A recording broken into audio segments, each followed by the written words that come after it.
우리가 어제 사마리아 수가성에서 한 여인이 예수님을 만나서 말씀을 듣고 그가 그리스도이신 줄 알고 믿었던 사건에 대해서 말씀을 나누었습니다. 중요한 것은 이 여인에게 예수님께서 표적을 보여주셨는데 그 표적은 다름이 아니라 그에게 남편 5이 있고 현재 살고 있는 6번째 남편에 대한 이야기를 하셨다라고 하는 장면입니다.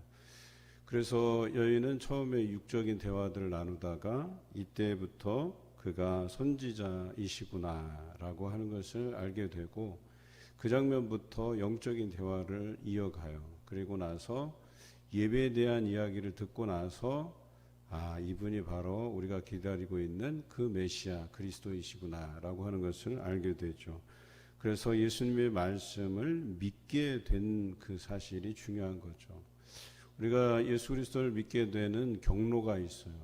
부모님으로부터 그렇게 신앙을 물려받고 또 물려받았을 뿐만 아니라 내가 주일학교를 다니면서 주일학교에서 차근차근 주신 말씀들을 이제 배우는 과정을 통해서 내가 그것을 듣고 내 입술로 믿음으로 고백하고 이런 과정이 있단 말이에요.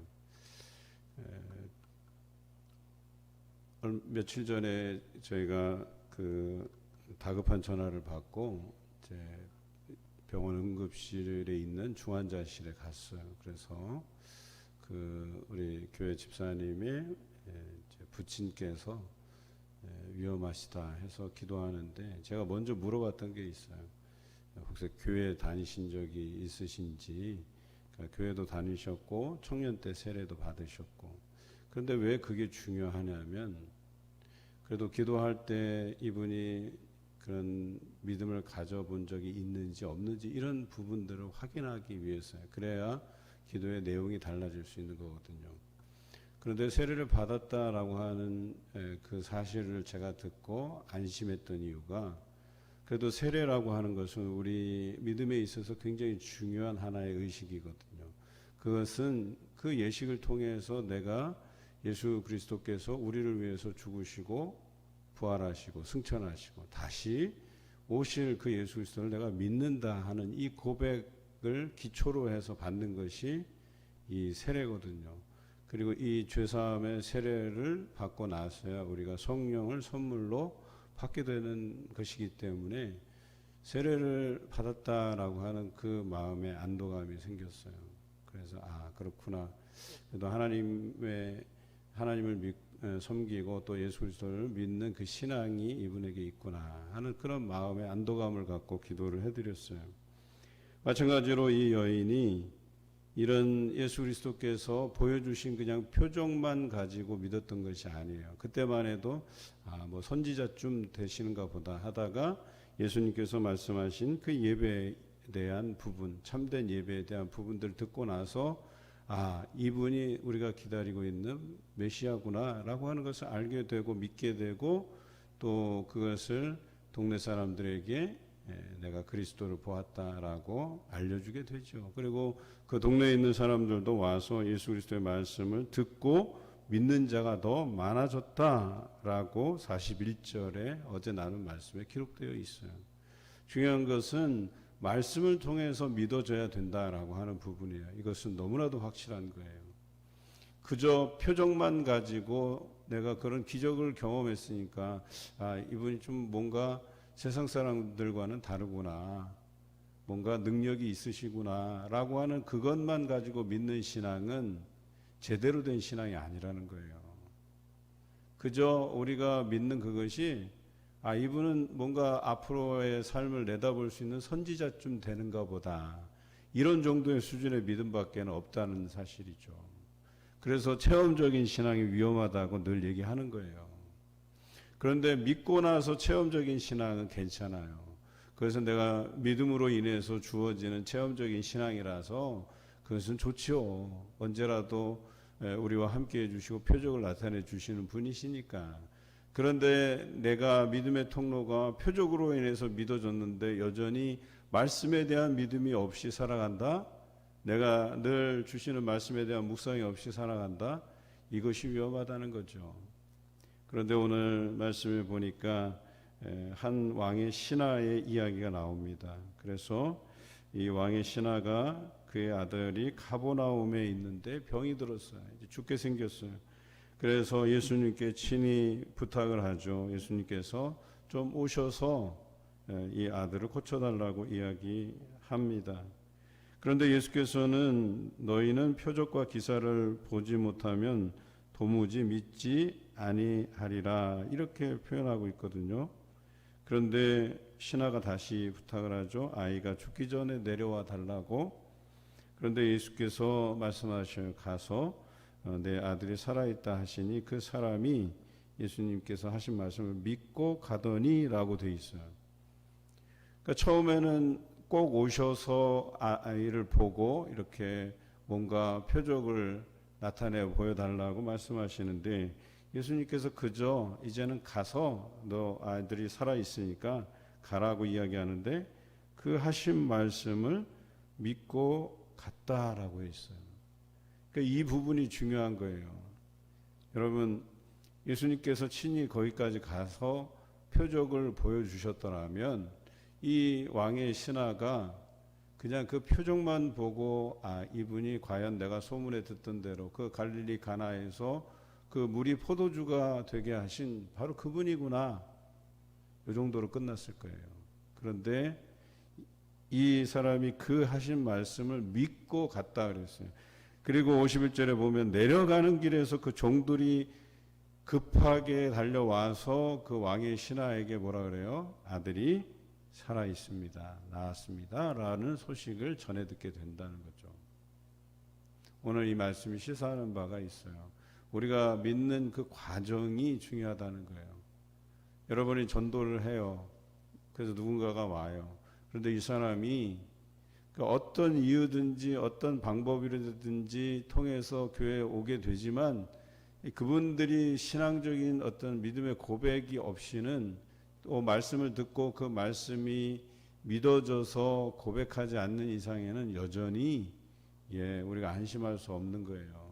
그 사람의 믿음을 위해서 여전히 우리가 지속적으로 그 말씀을 들을 수 있는 기회, 또 우리 새가족 안내 과정처럼 나와서 기초적인 말씀, 교회에 대한 안내, 이런 이야기들을 지속적으로 들어야 된다는 거죠. 그것이 내게 믿어져야 된다는 거예요. 내 마음에 와 닿아야 된다는 거예요. 그렇지 않고서는 그저 교회에 왔다 간 그런 어떤 형식적인 것으로 우리가 믿음이 생겼다 말할 수가 없다라고 얘기하는 거예요. 예수 그리스도를 메시아로, 그리스도로 고백 드리기가 어렵다는 거예요. 그런데 오늘 이 왕의 신하는 그 예수 그리스도의 그 말씀을 믿었다는 게 이것이 중요한 거예요. 그분이 메시아임을 그가 인정했다는 거예요. 그리고 그 믿음을 가지고 가다가 자신들의 그 종들에게 그 이야기를 듣는 거죠. 다 나았다는. 그런데 52절에 그래요. 그 낫기 시작한 때를 물은즉 어제 7시에 열기가 떨어졌나이다 하는지라. 그러니까 뭐예요? 예수님께서 자신에게 말씀하시는 그 순간이었다는 거예요. 그가 떠올려 보니까 예수님께서 자신에게 말씀해 주시는 순간, 그리고 그 말씀이 내게 믿어지는 그 순간에 아이의 열기가 떨어졌다라고 그가 그것을 판단할 수 있었다는 거죠. 53절에 그 일로 인해서 자기뿐만 아니라 그 온 집안이 예수를 믿게 되었다라고 성경은 기록하고 있습니다. 이것은 예수께서 유대에서 갈릴리로 오신 후에 행하신 두 번째 표적이니라라고 기록되어 있어요. 첫 번째 표적은 가나 혼인잔치에서의 물로 포도주를 만드신 사건이고, 왕의 신하의 아들을 고치신 것이 두 번째 표적이에요. 그런데 중요한 것은 이것을 표적에 우리가 초점을 맞출 것이 아니라 예수님의 말씀이 그에게 믿어지는 그 시점에 대해서 우리가 이야기하자는 거예요. 이 사마리아 수가성의 한 여인도 마찬가지였고 이 왕의 신하도 마찬가지였다는 거예요.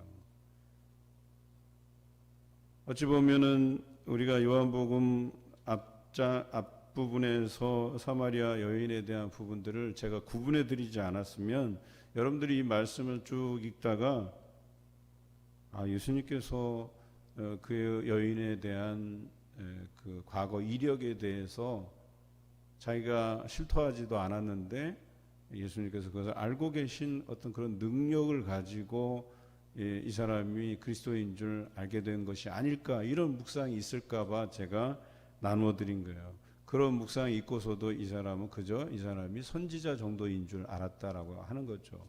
그런데 예수님께서 그에게 꾸준히 말씀하시고 예배에 대해서 말씀하시고, 그래서 그 영적인 대화들을 통해서 이분이 그리스도이시구나라고 하는 것을 믿게 되었다는 거예요. 예수님의 그 말씀을 믿음으로 받아들였다는 거예요.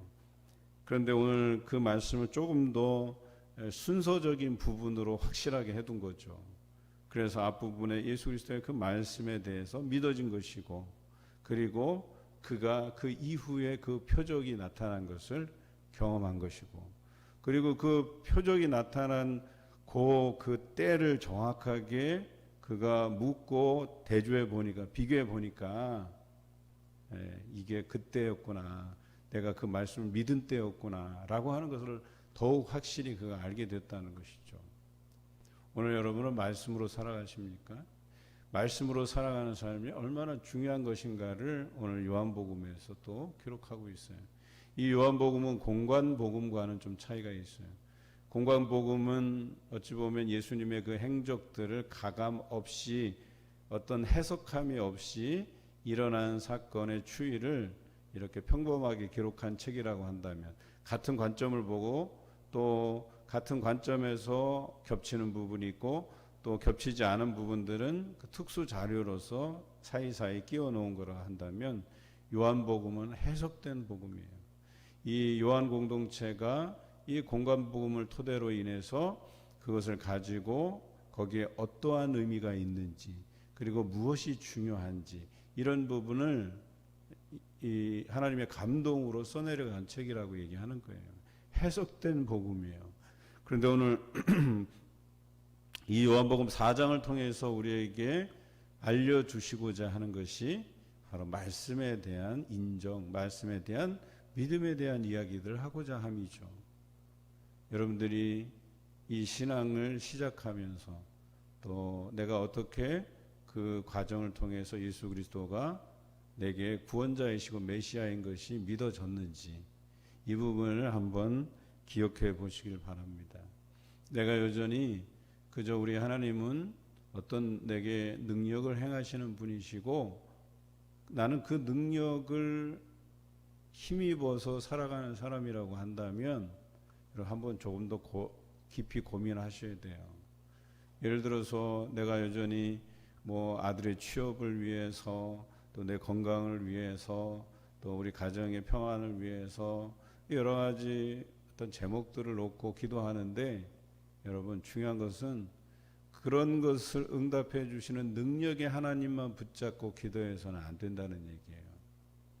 우리가 그냥 제가 늘상 얘기하듯이 하나님이 여러분의 어떤 삶을 해결해 주는 방편이고 수단이고 도구이고 그런 용도로만 우리가 믿고 있다면 여러분 잘못 믿고 있는 거예요. 이것들은 우리 하나님은 예배의 대상이시지 목적이시지 우리의 수단이 될 수 있는 게 아니라는 거예요.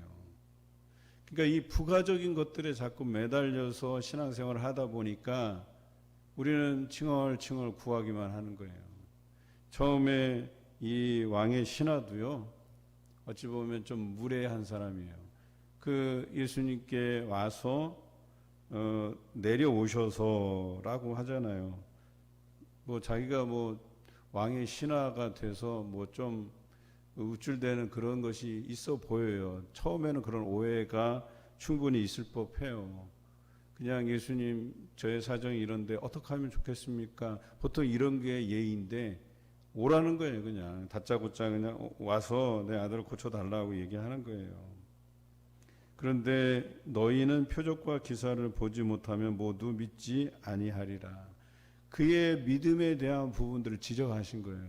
너는 지금 그리스도인 나의 어떤 그 말씀에 대해서 믿음을 갖지 못한다고 지적한 거거든요.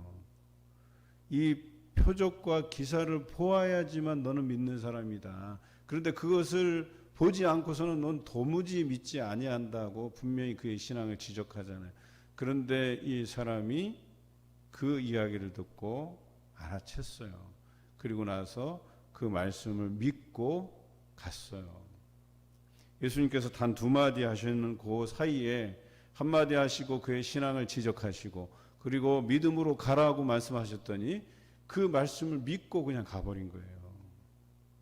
그래도 이 왕의 신하는 대단한 사람이에요. 어찌 보면 처음에는 어떻게 하든지 물론 여기에서 그렇지 않을 수도 있지만 제 생각에는 자신의 그 권력을 통해서라도 이 사람 예수 그리스도를 끌고 가서라도 자기 아들에게 안수를 하든 만지든 잡아서 일으키든 그런 행위를 보고 싶어하는 마음이 간절했을 거예요. 그런데 예수님께서 그의 태도를 보시고 뭐예요? 너희는 표적과 기사를 보지 않으면 도무지 믿지 않는 사람이다. 그래서 그의 믿음에 대한 부분을 딱 지적하니까 2번째 믿음으로 가라고 말씀하셨을 때 이 사람이 그 말씀을 덥석 믿어버려요. 그냥 믿음으로 받아들여요. 그리고 가버려요. 우리의 신앙이 이러한가라고 하는 거예요. 우리는 여전히 이 왕의 신하의 처음 마음처럼 표적과 기사를 보지 아니하면 믿지 않는 그런 삶으로 살아가는 상태인지, 아니면 주시는 말씀들을 믿음으로 받고 그 믿음대로 행했더니 표적과 기사가 뒤따르는 그런 삶을 살고 있는지를 우리가 말씀에서 묵상하자는 얘기예요.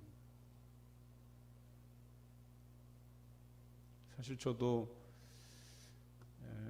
저는 이제 믿음에 대한 표현들을 다른 사람들에게 또 괜히 섣불리 제가 이걸 믿습니다 하고 나가다가 또 낭패를 보면 어때요? 그러니까 저도 그런 믿음에 대한 두려움이 있어서 어쩔 때는 믿어요. 예수님의 그 말씀에 대한 제게 확신을 주시는 것을 믿어요. 그런데 다른 사람에게는 드러내지 않고 내가 믿고 기다리는 거예요. 저는 그래서 주로 그 믿음의 표현들이 기다리는 거로 주로 이렇게 표현이 돼요. 하나님의 때, 하나님께서 이것을 들어 응답해 주실 것인데 그때가 언젠지 기도하면서 기다리게 돼요. 그러면 기다리다 보면 그것을 여러 사람을 통해서 또 하나님이 또 때로는 직접 그렇게 역사하셔서 그 일들을 하나씩 풀어가시는 모습을 보게 돼요. 사실 우리는 믿음을 가지고 기다리는 수밖에 없는 인생이거든요. 그런데 그것을 내가 어찌 해보려고 이렇게 저렇게 인간적인 노력들을 해가면 이게 참 풀기가 어려운 문제가 되기도 해요. 우리는 믿음으로 기도하는 것이 중요하다는 거죠. 뭘 행하더라도 우리가 믿음으로 그것을 행하는 그 자체가 중요하다라고 하는 것이죠. 그런데 그 믿음에 앞서는 것이 항상 우리의 생각이라는 거예요. 이게 되겠어라고 하는 그 믿음에 반하는 우리의 생각이라는 거예요. 여러분 그렇게 삶을 살아오신 경험이 있으시죠? 그래서 누군가를 전도해야 되는데 이 사람은 안 믿을 것 같아. 도저히 바늘을 찔러도 어디 들어갈 구석이 없을 정도로 이 단단한 벽이 쳐져 있을 것 같은 그런 사람들이 있잖아요. 그런데 믿음으로 하는 거예요. 믿음으로 말씀을 건네고 대화해보고, 사마리아의 그 수가성에 이 한 여인에게 예수님께서 말을 걸으셨잖아요. 통상적인 것이 아니었었어요. 다른 사람이 다 이 둘 관계는 상종하는 관계가 아니거든요. 그럼에도 불구하고 그 통상적인, 서로를 외면하는 통상적인 관계에서 예수님께서는 다가가셨다는 거예요. 여러분, 예수님께서는 하나님의 본체시기 때문에, 하나님의 아들이시기 때문에 그냥 믿음 없이 그런 일들을 행하시는 줄 아세요? 그렇지 않다니까요. 그분이 그 행하시는 일 모든 것 하나하나가 성부 하나님에 대한 그 믿음을 가지고 행하는 행위였다는 걸 우리가 잊지 말아야 된다는 거예요. 하물며 이 사람인, 이 안에 간사함이 있고 죄의 본성을 가진 우리가 믿음으로 행하지 않는데 그것이 될 리가 있겠냔 말이에요. 그리고 살다가 어찌어찌 해서 일이 잘 풀리거나 어떤 일이 우리가 생각하지 않은 정말 정말 하나님이 계신가 이런 생각이 들 정도의 표적과 기사가 나타나야지만 우리 하나님 계신가 보네 이런 건 믿음이 아니라는 거예요. 그냥 그분이 선지자쯤 되는가 보다 아니면 사람보다 뭔가 좀 더 우월한 존재이신가 보다. 초대교회에서도 천사 숭배 사상이라는 이단이 있었다니까요. 그러니까 자기보다 좀 나은 존재로서만 여기지 그분이 우리의 메시아이고 하나님의 진정한 아들이시고 하나님의 본체이시다라고 하는 것을 우리가 믿음으로 고백해내고 있느냐라고 하는 거예요. 그저 단순히 그분의 표적과 기사를 통해서만 우리가 믿는다고 고백한다면 그건 진정한 믿음이 아니라는 거예요. 예수님께서 왕의 신하의 그 믿음을 지적하셨듯이 오늘 사순절 기간에 주신 말씀들에 대한 믿음을 가지세요. 확신을 가지세요. 그 말씀의 묵상을 통해서 예수님께서 나와 동행해 주실 것이고 성령님께서 또 우리가 살아갈 힘을 공급해 주실 것이고 능력으로 함께 해 주실 것이고 우리는 모든 그 성령님의 능력을 힘입어서 우리에게 다가오는 어려운 문제들을 능히 믿음으로 이기고도 남음이 있다는 사실을 기억하시고 살아가시는 오늘 하루 되시길 주님의 이름으로 기원합니다.